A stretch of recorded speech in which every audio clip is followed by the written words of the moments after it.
Assalamualaikum warahmatullahi wabarakatuh. Perkenalkan, saya Filza Brani Pritatiana dari Prodi Sarjana Terapan Teknologi Rekayasa Elektromedis Poltekkes Kemenkes Surabaya. Pada video kali ini saya akan membahas tentang suction pump.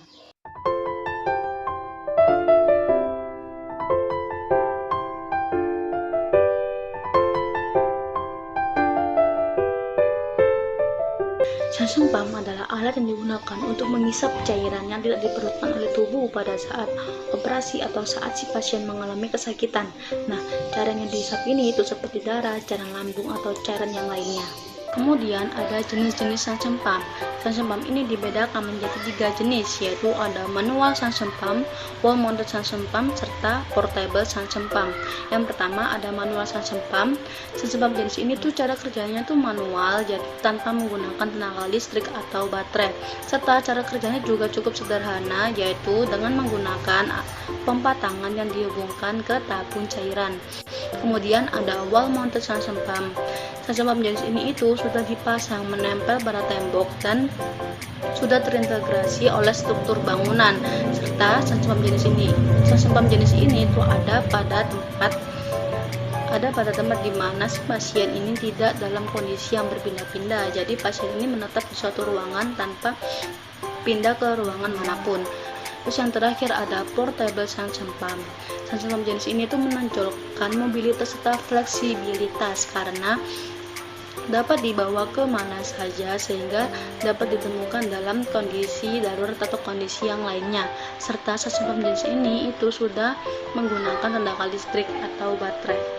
Kemudian saya akan menjelaskan prinsip kerja dari suction pump. Nah, prinsip kerja ini akan saya jelaskan melalui blok diagram. Yang pertama, motor listrik. Motor listrik akan menggerakkan kipas yang kemudian akan menghasilkan daya hisap dan kemudian dihubungkan ke tabung pertama. Hal ini dilakukan karena tabung pertama ini akan difungsikan sebagai tabung vakum.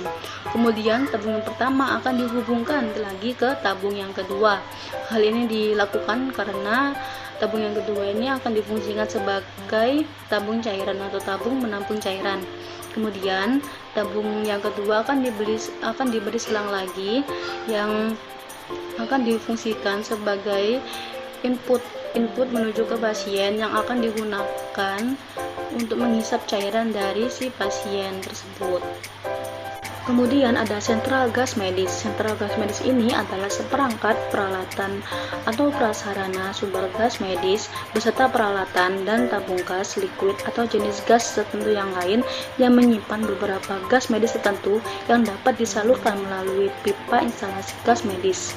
Umumnya, sentral gas medis yang digunakan di rumah sakit itu ada sistem oksigen, sistem nitrous oxide, sistem karbon dioksida, sistem nitrogen, medical compressed air, medical vacuum, pembuangan gas anestesi, dan lain-lain. Namun umumnya di rumah sakit instalasi gas medis ini meliputi 4 sistem. Yang sesuai urutan ini ada sistem oksigen, sistem nitrous oxide, udara tekan atau compressed air atau medical breathing air, terus yang terakhir ada vakum atau medical suction.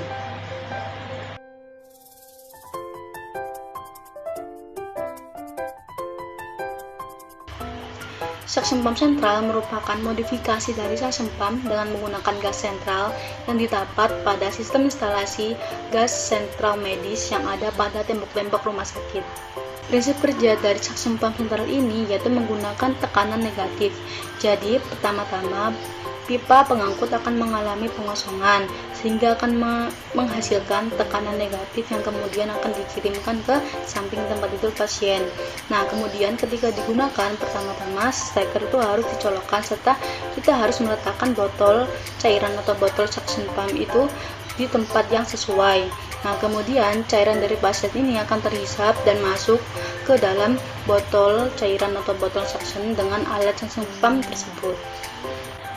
Sekian dari saya, kurang lebih saya mohon maaf bila ada kesalahan kata atau kesalahan penjelasan. Terima kasih. Wassalamualaikum warahmatullahi wabarakatuh.